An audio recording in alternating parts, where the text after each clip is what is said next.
John 8:36. So if the Son sets you free, you will be free indeed. The Christian faith is really all about freedom. But free from what? Ano nga ba talaga ang kalayaan? At kalayaan ito mula saan?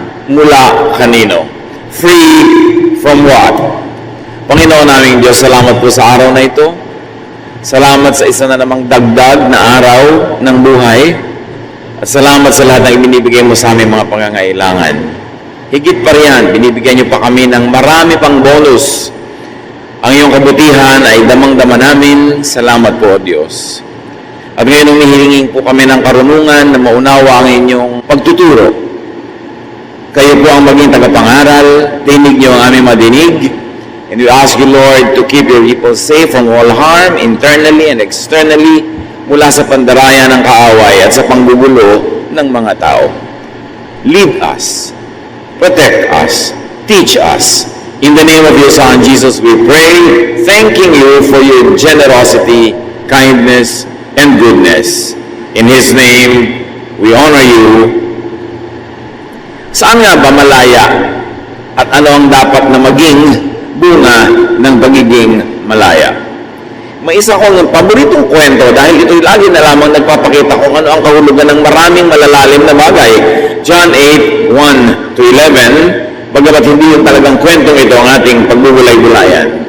Jesus walked out to the Mount of Olives. Then early the next morning, He went to the temple.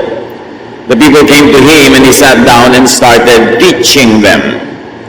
The Pharisees and the teachers of the law of Moses brought in a woman who had been caught in bed with a man who wasn't her husband. They made her stand in the middle of the crowd. Then they said, "Teacher, this woman was caught sleeping with a man who isn't her husband. The law of Moses teaches that a woman like this should be stoned to death. What do you say?" They asked Jesus this question because they wanted to test Him and bring some charge against Him. But Jesus simply bent over and started writing on the ground with His finger. They kept on asking Jesus about the woman. Finally, He stood up and said, "If any one of you have never sinned, then go ahead and throw the first stone at her." Once again, He bent over and began writing on the ground. The people left one by one, beginning with the oldest. Finally, Jesus and the woman were there alone. Jesus stood up and asked her, "Where is everyone? Isn't there anyone left to accuse you?" "No, sir," the woman answered. Then Jesus told her, "I am not going to accuse you either. You may go now, but don't sin anymore."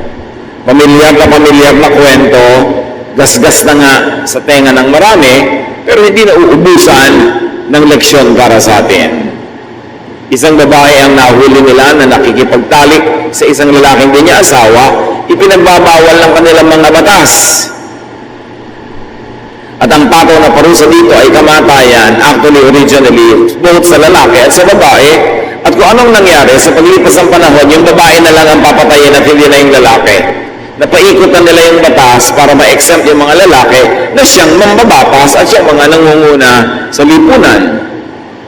So dinala ang kahabag-habag ng babae, walang kalaban-laban, huling-huli sa akto, at dapat siyang patayin sa pamamagitan ng pagbato hanggang mamatay. Can you imagine kung gaano kasakit ang batuhin ka hanggang mamatay? Naranasan na natin mga bunggo, mauntog, ang sakit, pero yung hanggang madurog ang bungo mo, hanggang mamatay ka, babatuhin ka, hindi lang ng maliliit na bato, pati ng malalaki. At yun ang gustong gawin ng mga tao doon sa babaeng nahuli na nagkakasala ayon sa kanilang batas. At sinabi ni Jesus, alam natin yan, kung sino sa inyo ang walang kasalanan ay mauna ng bumato. Ang totoo niyan, hindi lang yung babae ang inuusig, si Jesus man ay dinadaan sa pagsubok at siya ay nililitis.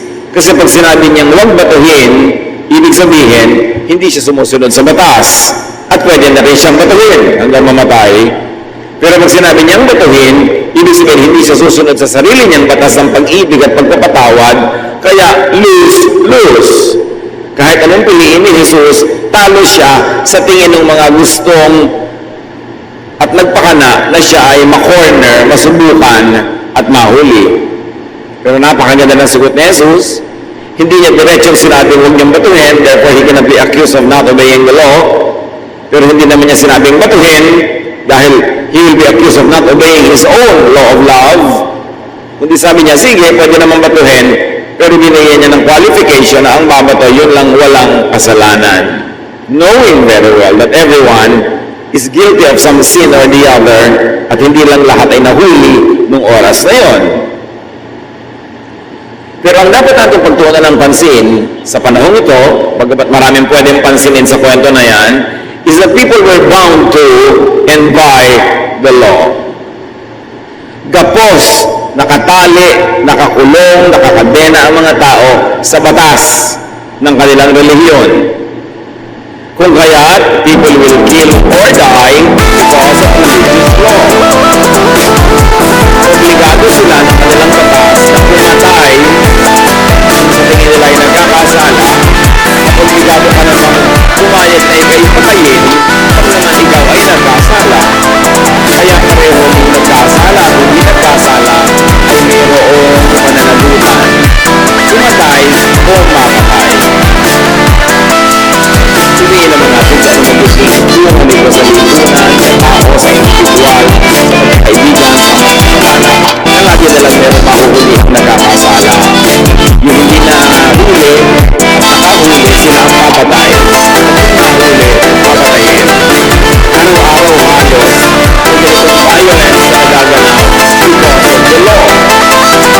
Knowing very well that it is impossible to obey all the law all the time, then it's only a matter of time na ang lahat ay mapatulayan nagkasala at dapat ang batayin at parilin kung parilang parusa pero noon ay bato. James 2:10, if you obey every law except one, you are still guilty of breaking the law.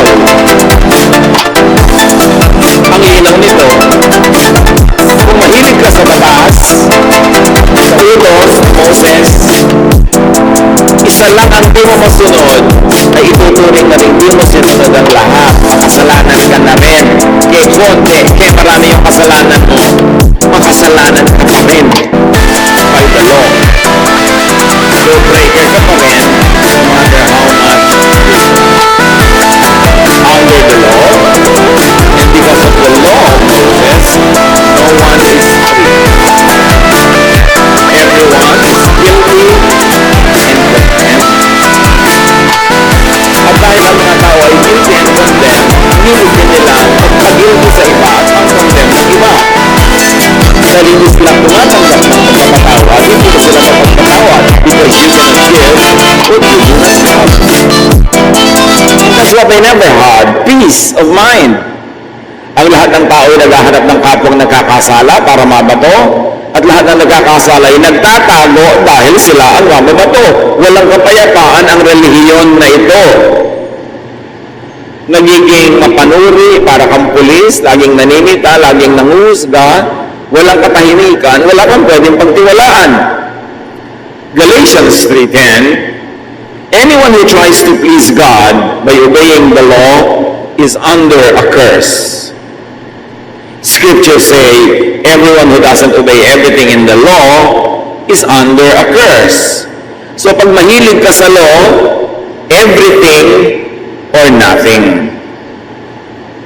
Sundin mo ang lahat dahil bali walang sundin ang 99 kung yung 1 hindi nasunod. At sinasabi dito na sino man ang nagnanais na ang Diyos ay mabigyan ng kasiyahan sa pamamagitan ng pagiging mabuti, sa pamamagitan ng pagiging sinless, sa pamamagitan ng pagsunod sa mga alituntunin ng batas, sila ay nasa ilalim ng sumpa. Dahil hindi nila mabibigyan ng kasiyahan ang Diyos, dahil hindi naman nila masusunod ang lahat ng law. Romans 3:10, the scriptures tell us, by the law, no one is acceptable to God. Kung ang gagawin ng Diyos sa panukat sa tao ay ang batas, walang tatanggapin ang Diyos ni isa. Kaya kung ang gagawin din nating panukat sa kapwa-tao ay batas, wala tayong tatanggapin. itatakol mo ang iyong magulang, itatakol mo ang iyong anak, ang iyong kapatid, maghihiwalay lahat ang mag-asawa.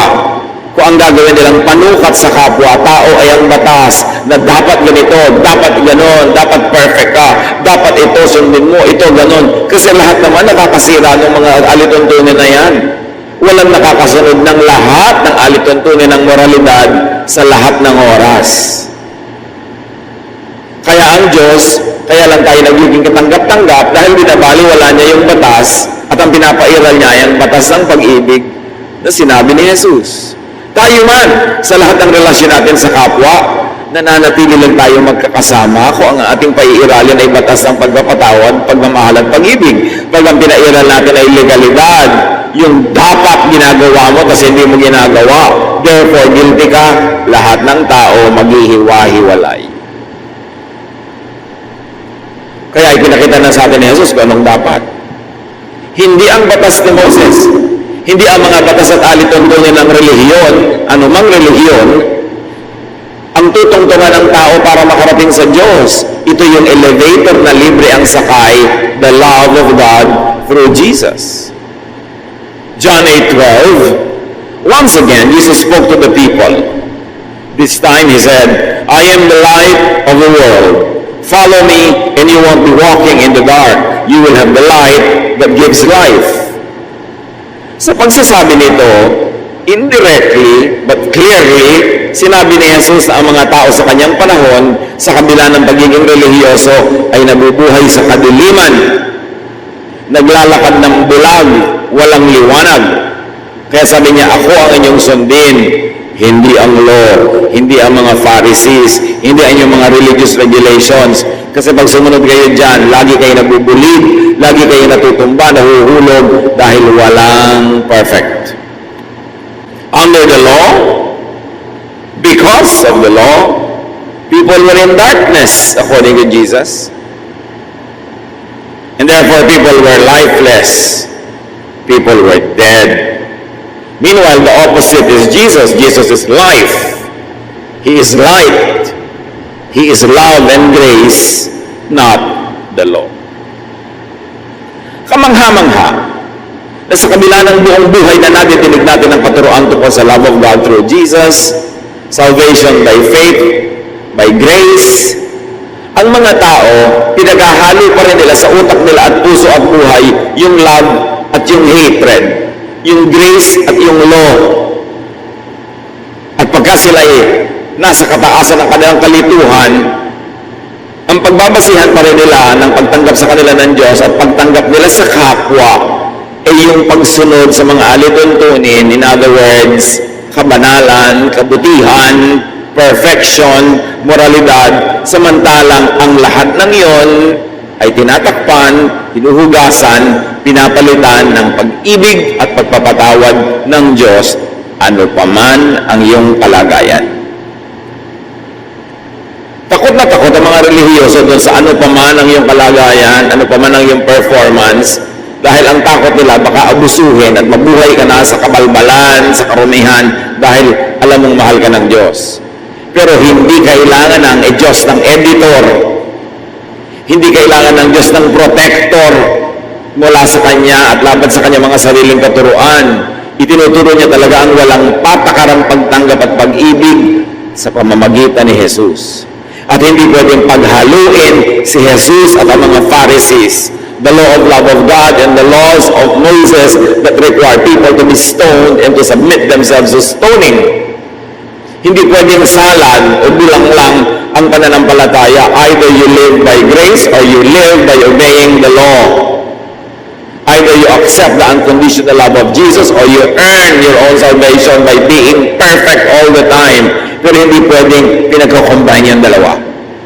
In 99.99% of so-called Christians, litod dyan. Hindi naman kasi ina-emphasize ang pulpit yung love of Jesus Kasi ang trabaho ng pulpit din manakot. Kaya ang trabaho din ng church, manghusga. Nakakalito. Ano ba talaga ang kailangan? Ang linaw-linaw. If you obeyed all the law but fell in one, you fell in all. Then nobody will pass the test. So bakit pa yung test of the law i-apply mo sa buhay mo, hindi ka naman papasa? John 8:13-15, The Pharisees objected. You are the only one speaking for yourself. And what you say isn't true. Yung itinuturo ni Jesus about His love and forgiveness.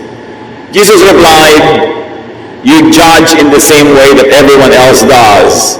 But I don't judge anyone. Malinaw yan. Jesus is Savior, not Judge. At least at the moment. And yet we always love to judge people in the name of Jesus. But Jesus does not judge anyone. And if Jesus does not judge anyone, what is our business judging our fellow men? The Pharisees and their followers are under the law, so they judge others by the law. Meanwhile, Jesus is not for the law, so He is free from the law, and He teaches and gives freedom from the law. Yan lang ang maunawa ng Kristiyano, tatahimik ang buhay niya, at magiging masarap din siyang kasama. Ang pagkakaiba ng law at grace, ng freedom in Christ, and yoke of slavery under the law. Pag naintindihan niya yon at pinili niya si Jesus at pinili niyang lumaya from the law of Moses, hindi na siya kahit kailan matatakot, perfect man o hindi perfect ang kanyang performance, at hindi na rin siya mananakot at hindi na siya mambabato ng kapwa. The reason why many Christians continue to stone others is because they don't understand what it means to be free in Jesus. What the love of God through Jesus means. Kasi parang ganito, salvation is free. It is by love of Jesus. It is by forgiveness. Tanggapin mo ito because you are now under grace, under love. At pagkatanggap mo kay Jesus, sasabihin ng church, huli ka, tumanggap ka na. Ngayon, member ka na ng church namin, balik na tayo under the law. Ito na uli ang mga law. Ito na uli ang mga law. At pag hindi ka sumunod, ititiwalag ka namin, papagalitan ka namin, pag-uusapan ka namin, i-judge ka namin. So sa kanila, yung salvation by grace, pang-akit lang para sumali ka sa kanila. At oras na sumali ka na, ibabalik ka uli sa law. Gapos ka na naman, nadagdagan pa. Kasi the last 2,000 years of Christian history has added so many other laws and regulations to that which Moses made. Balik oppression, balik guilt, balik judgmentalism, balik hypocrisy. Matapos mo na lang namapatos, tapos mo ikaw ay malantad, magpapanggap ka. Kaya ang mga tao sa Diyos may mga maskara, may nag-comment na pinaka-hypocritical people daw on earth, yung mga taga-church ngayon. Kasi lagi nagpapanggap. Paano? Pagka sinabi mo ang totoo, susugahan ka.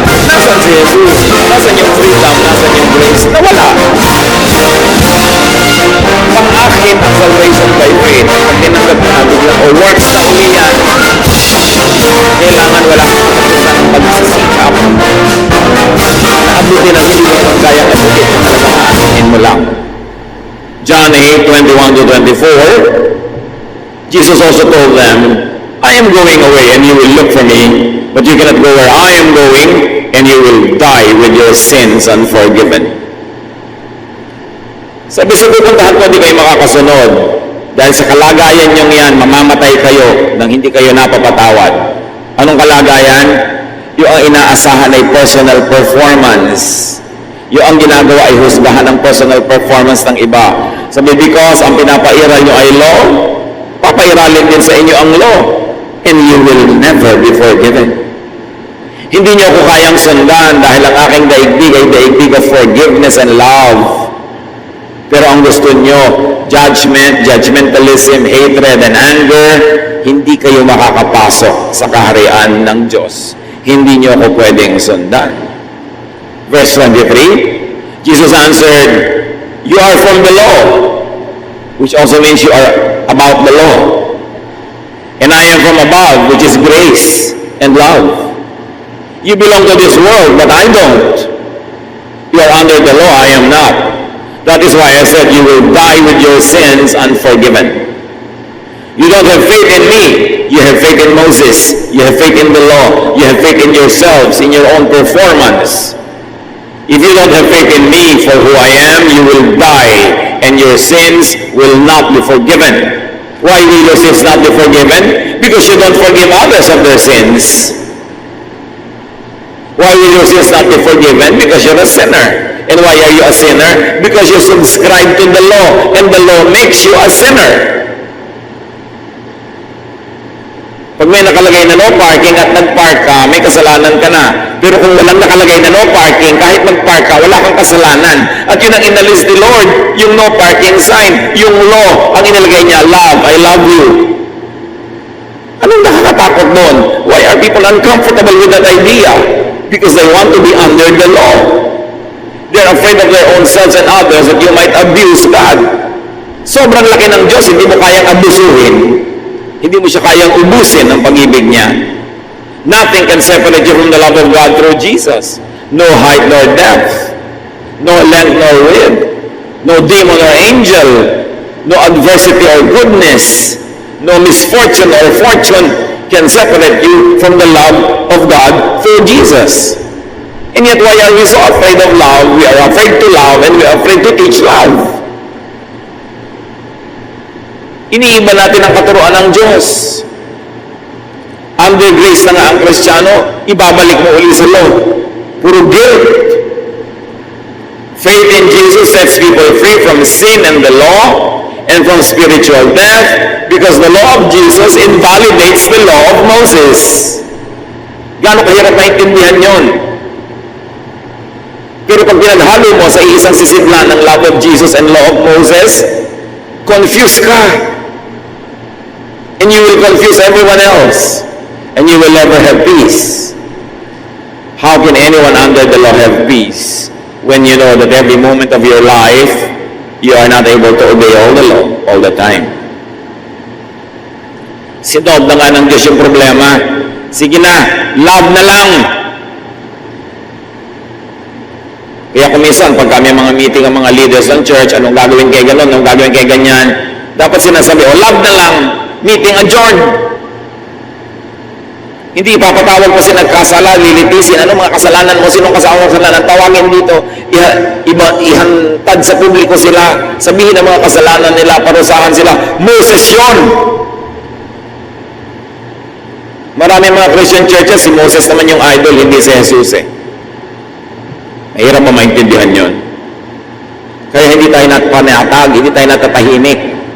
At habang nagba-Bible study yung tao, habang umaattend sa church, lalo humihirap kasama, lalo nagiging mapamuna, mapamintas, lahat na lang makasalanan, lahat masama. Kasi nga nagiging maka-Moses, hindi maka-Jesus. Kailan pa mag-ahari si Jesus sa ating puso, habang laging sinasabi ng ating puso na si Jesus ang hari? John 8:30, after Jesus said this, many people put their faith in Him. Meaning no longer in the law, but in Him. Yun ang mga unang tunay na Kristiyano, yung kumawala, humulagpos sa law of Moses, sa traditions of Israel, at tinanggap ang walang patakarang pag-ibig ng Diyos na iniaalok ni Jesus. Nung tumigil silang piliting akyatin ang matarik na bangin paakyat sa Diyos, nalaglagan lang sila ng laglagan dahil hindi nila maakyat at sumakay sila sa elevator ng love of God through Jesus. Yun ang mga unang Kristiyano. Saved by faith through grace, not by works, meaning not by obedience to the law. Sumusunod ka na lang sa ideya ng batas pag mananampalataya ka na dahil mabait ka o gusto mong mabait at pinipilit mo maging mabait, pero hindi para tanggapin ka ng Diyos, hindi para patawarin ka ng Diyos, hindi para maligtas ka. Gumagawa ka ng mabuti, sinisikap mong gumawa ng mabuti dahil ligtas ka na, hindi para ka maligtas. At kung ligtas ka na, sinisikap mong gumawa ng mabuti, palakana kayo, nagkakamali ka, nahuhulog, ligtas ka pa rin. Kaya gumawa ka uli ng mabuti, nadapa ka, bumangon ka uli, nahulog ka, umakyat ka uli. Pero at the end of your life, you will see God face to face because you are saved through faith, not by works. Kaya yun ang pinag-uusapang eternal salvation. Once saved, always saved. Because your salvation is not according to your performance. It is according to the love of God through the performance of Jesus, which is perfect. The perfection of Jesus transfers to the imperfect believers who are made perfect by their faith. Dapat pagkalinaw-linaw nun. Kaya tayo mapanghusga, kaya tayo laging guilty, kaya tayo laging nagpapanggap kasi hindi natin naiintindihan that we are saved by God's love through the perfect sacrifice of Jesus. And though we are to strive towards perfection, we must admit that we can never be perfect this side of eternity, and all our imperfections will be charged to the cross. Kaya tayo may Savior. Hindi natin Savior ang ating sarili. At dahil hindi tayo Savior ng ating sarili, hindi din tayo Savior ng kapwa, therefore hindi rin tayo dapat judge ng kapwa. John 8:31 to 32. Jesus saw the people who had faith in Him. If you keep on obeying what I have said, you truly are my disciples. You will know the truth, and the truth will set you free. Pag patuloy kayong sumunod sa akin, tsaka nyo palang nare-realize yung katotohanan ng pag-ibig ng Diyos, yung katotohanan ng pagpapatawad, yung katotohanan na magiging malaya. At pag naintindihan nyo na ito, lalaya kayo. Saan kayo lalaya? Sa needless guilt that you carry in your heart all the time. Lalaya kayo sa oppression ng religion at lalaya kayo sa pagiging oppressive in the name of God. Mapapayapa kayo, matatahimik ang loob nyo, not because you are perfect, but because you know that the perfect work of Jesus makes you perfect in the court of God by His performance, not by yours. Then you will be free. At pag naintindihan mo at natanggap ang pag-ibig ng Diyos na walang patakaran para sa iyo, matututo ka rin magmahal at tumanggap sa iba ng walang patakaran. Habang napakataas at napakasungit ng patakaran mo sa iba, ibig sabihin lang nun, hindi mo pa lubos na nauunawa ang bait sa iyo ng Diyos.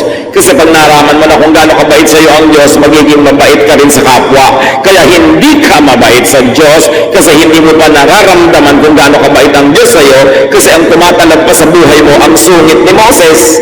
Ang law niya, hindi ang grace of God through Jesus. Yun ang pinakamahalagang maintindihan. Kaya sabi ni Jesus, come to me all of you who are tired of obeying the law, tired of being judged, tired of being hypocritical. Come to me all of you who are tired and heavy laden, and I'll give you rest.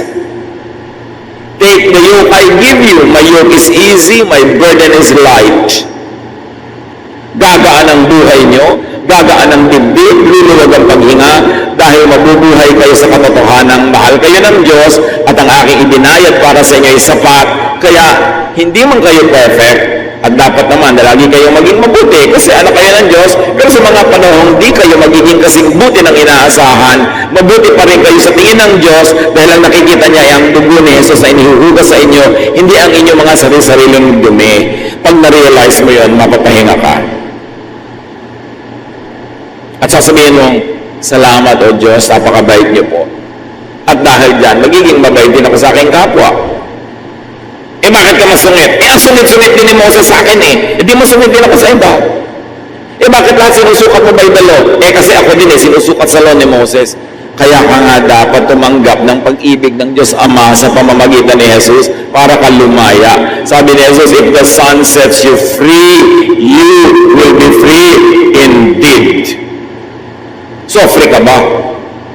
Sabi niya, if you follow what I said, meaning follow me, follow in my way, not in the way of the law, not in the way of the Pharisees. Obedience to Jesus, obedience to the way of Jesus, not to the law, is the mark of true discipleship. Ang tunay na patakaran, pamantayan at kakakilanlan sa sumusunod kay Jesus, siya ay maibigin. Hindi mapang-usig. At sa pag-ibig na yon, sa Diyos at sa kapwa, natututunan din niyang ibigin ang kanyang sarili kahit alam din niyang hindi siya perfect. Self-rejection is the result of being oppressed by the law. Pag nire-reject mo ang iyong sarili, to the point na gusto mong sirain ang iyong sarili, to the point na gusto mo pampatayin ang iyong sarili, ibig sabihin, sobra ka lang nalaso ng law, na pati ang sarili mo ayaw mong tanggapin, samantalang katanggap-tanggap ka sa Diyos, kung iintindihin mo lang ang ibig sabihin ng pag-ibig ng Diyos sa pamamagitan ni Jesus. A true disciple is not measured by the kind of Bible version he reads. A true disciple is not measured by the many ministries he holds. A true disciple is known by his love, by her love. Love is the measure of all things. Paul says love is the greatest. And Jesus says that all the law and the commandments is all about love. So if your interpretation and application of the law and the commandments is unloving, baloktot ang pagbasa mo at mali ang pagkakaintindi mo. Pag ginawa kang masungit, mahigpit, malupit ng law, ng religion, baligtad ang dating sa iyo noon. Dapat pinabait ka. Ginawa kang mapagtanggap, maibigin. True disciples get to know the truth, who is real none other than Jesus. True disciples are set free from the law, from sin, and from judgment. From the punishment issue of sin, and from being judged and being judgmental. Ang laking kalayaan yun, ang laking luwag ng dibdib. At pag naramdaman natin ang ganong luwag, ganong kalayaan, nagiging mapagpalaya din tayo sa iba. Niluluwagan din natin sila. You can give only what you have already received. You cannot give what you do not have. So if a religious person is not loving, they don't have the love of Jesus, therefore they are not disciples of Jesus. Akala lang nila. John 8:36, if the Son gives you freedom, you are free. And yet, marami sa mga so-called Christians, puro pa rin sin ang laman ng utak, sin ang focus, sin ang doctrine, sin ang lagnat. And they demonize anybody who is not always obsessed with sin. Lagi nila ang pinag-uusapan, sin. Sino ang sinful, sino ang dapat parusahan, ano ang sin. Lagi niya ng laman. Ang bunga dali sa mga tao, guilt. Judgmentalism, hypocrisy. This is not restful, this is not of the Lord. Bakit laging pinag-uusapan ang sin? Ibinayaran na ni Jesus ang sin. Tapos na ang issue ng sin dahil ang issue na dapat ngayon, forgiveness and love. Para may iba sa dapat para ang hindi, para ang kasal, kung ang ginagawa nilang image na nagtuturo sa love, hindi ka naman gawin nilang image si Jesus. Dahil si Jesus, ang kapural ng love, siyang promotor ng love. And yet many mosaic prophets, many prophets under the law,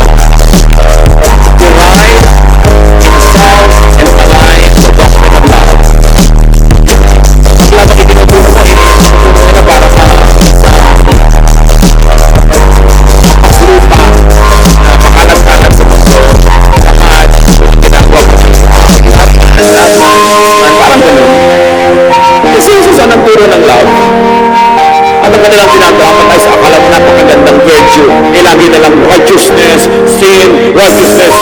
Yun ang ang pinaliwala ng love eh. Yung law. Dapat mo lang malaman kapatid. By what do you live? By the love of Jesus or by the love of God? Tingnan yan eh.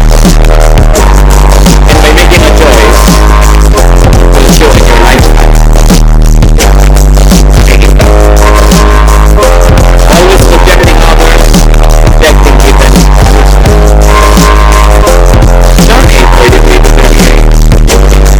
We are Abraham's children. Yan ang pinagmamalaki nila.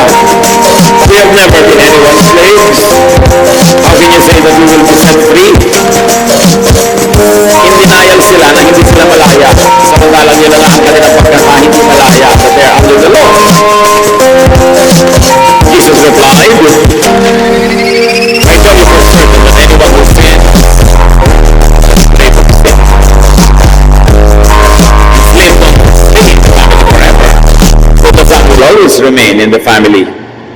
If the Son gives you freedom, you're free. I know that you are from Abraham's family, yet you want to kill me because my message isn't really in your hearts. I am telling you what my Father has shown me, just as you are doing what your Father has taught you. Truth, Jesus the Son wants to set people free from sin and from the law that makes people sinful. Sinasabi ni Jesus, sinful kayo kasi you are under the law. Pag walang law, di walang sin. So bakit niyo pinipilit yung law? Jesus differentiates his father from the father of the Pharisees and the Israelites. Sabi niya, I want to teach you what my Father teaches, not what your Father teaches. Nilinaw ni Jesus, oy, huwag niyong maisip-isip na pareho tayo ng Ama. Ang itinuturo ko sa inyo, yung itinuro ng aking Ama, nakabaligtaran sa itinuturo ng inyong Ama. So sa kabila pala ng pagiging relihiyoso ng mga Israelita at pagsunod nila sa mga batas na ito, hindi sila anak ng Diyos. John 8:39 to 41. The people said to Jesus, Abraham is our father. Jesus replied, if you were Abraham's children, you would do what Abraham did. And Abraham is called righteous because of faith. You know that. Not because of works. Instead, you want to kill me for telling you the truth that God gave me. Abraham never did anything like that. But you are doing exactly what your father does. So Jesus says the people's actual father is different from who they thought or they believed to be their father. John 8:41 to 42. Don't accuse us of having someone else as our father, they said. We just have one father and he is God.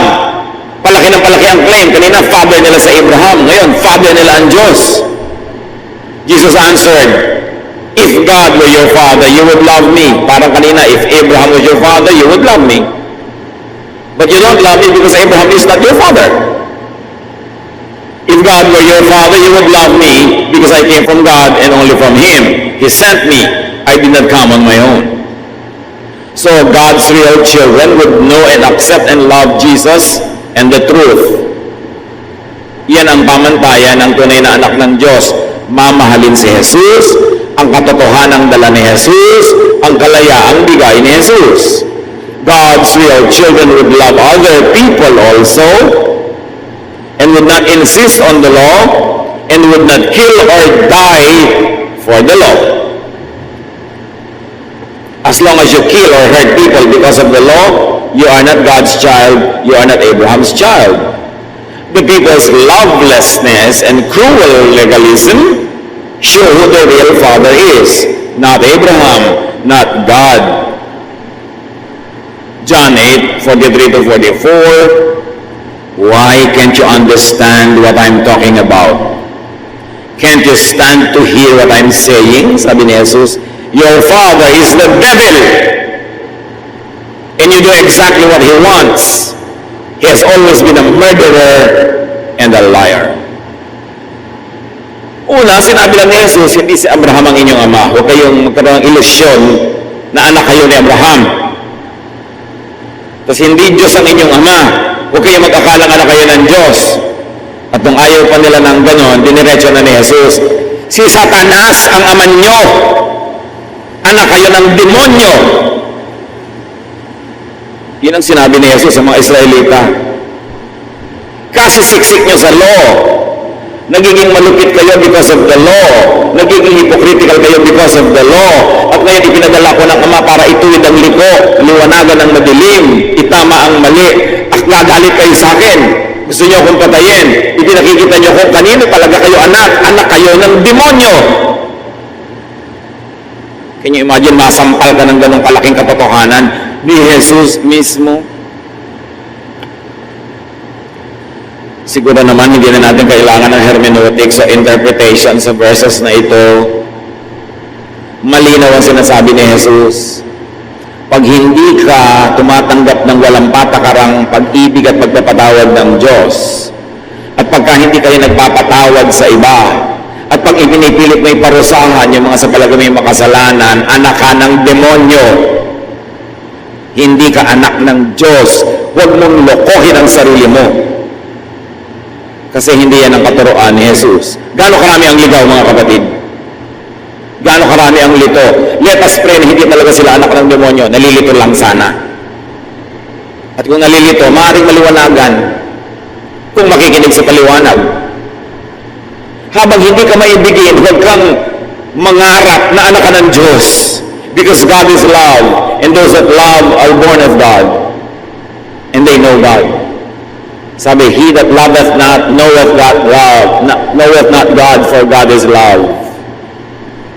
Iyon ang pamantayan ng tunay na anak ng Diyos. Hindi kung gaano ka conservative, hindi kung gaano ka higpit, hindi kung gaano ka sungit, kundi kung gaano maibigin. John 8, 45 to 47. Everything I have told you is true, and you still refuse to have faith in me. Anyone who belongs to God will listen to his message, but you refuse to listen because you don't belong to God. Kung magkaka-heart attack lang siguro si Jesus, nagka-heart attack na sa tigas ng ulo ng mga tao. Hindi kayo anak ng Diyos. Gumising kayo sa katotohanan para maging anak kayo ng Diyos. Magbago kayo ng patakaran, magbago kayo ng pananaw. Those who insist on the law, on legalism, and on judging others do not belong to God. Jesus drops a bomb in the center of Israel's religion. Sabihan ko pa naman na anak ka ng demonyo, and all along itinutulong mo ikaw yung anak ng Diyos. Because of their religiosity, their legalism, and unloving ways, the Pharisees and their followers are children of the devil according to Jesus. They do not belong to God. That's why they cannot give God's love, because they do not have it. Kaya sabi niya sa Pharisees, woe to you, Pharisees and teachers of the law! You travel over land and sea to win a single convert, and when he becomes your convert, you turn him to be twice as much a son of hell as you are. You stand in the way of people. You don't enter the door of heaven, and you will not let anyone enter. Hinaharangan nyo dahil ang pinakakain nyo, ipinalululunin nyo, ipinantatali nyo sa mga tao is the law. The true children of God are free from the law and the compulsion to impose the law. Hindi kayo nasign ng Diyos sa maging hukom. Don't judge anybody and don't punish anybody for their sins. If anyone will punish them, it will be God. But Jesus received all the punishment so that we may be free from the punishment. Even in the court of law, you don't practice double jeopardy. Hindi mo paparusahan ang naparusahan na, hindi mo husgahan ang nahusgahan na for the same sin. At hinusgahan na si Jesus para sa kasalanan ng lahat ng mananalig, bakit manghuhusga ka pa sa tao na nagpapasakop naman kay Jesus at isinusuko kay Jesus sa kanyang buhay? The true children of God are free from condemnation and from condemning others. Ang tunay na anak ng Diyos hindi lang malaya mula sa panunuligsa at mula sa panghuhusga ng kapwa, lumaya-laya rin sila sa pagiging manghuhusga. The true children of God are free from judgment and from judging others. Test teachers and teachings for Jesusness or for lack of it or for opposition to it. Maraming ang tawag sa sarili nila Kristiyano, ang totoo kontra kay Kristo. Habang ang pinipilit mo ay law and punishment for lawbreakers and sinners, kontra ka kay Kristo. Dapat malinaw yun. Test teachers and test your own belief system and yourself. At mo, Kristiyano ba talaga ako? O Pariseo ba ako? O nalilitong pinaghalong Kristiyano at Pariseo at actually more of Pariseo than Kristiyano? Who is your father? Whose child are you? Are you free in Jesus? because the true children of God are free in Jesus, and they set others free also because of the love of Jesus. Come to me, all of you who are tired and heavy laden, and I'll give you rest. Take my yoke upon you. My yoke is easy, my burden is light, and you will find rest for your souls. Yun ang pangako ni Jesus.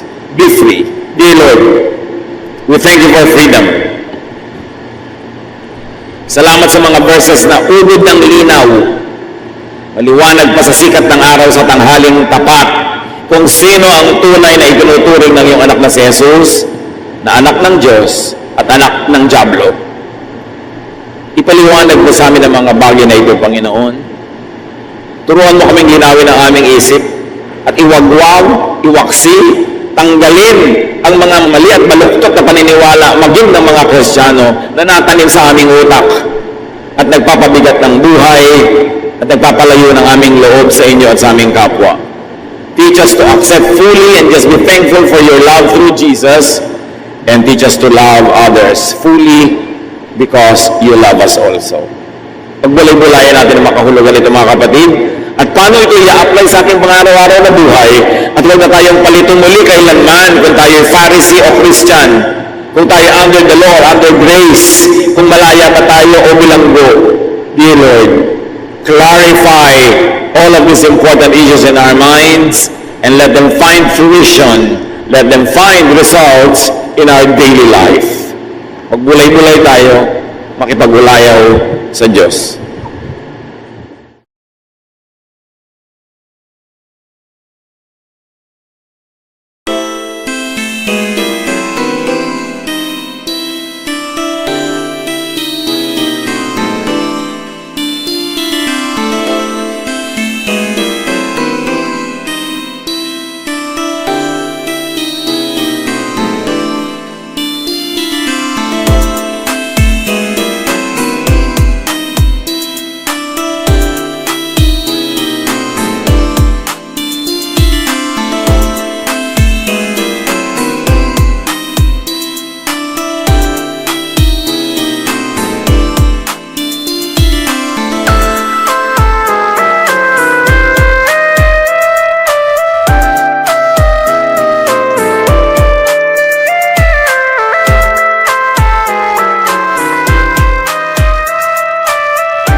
Thank you.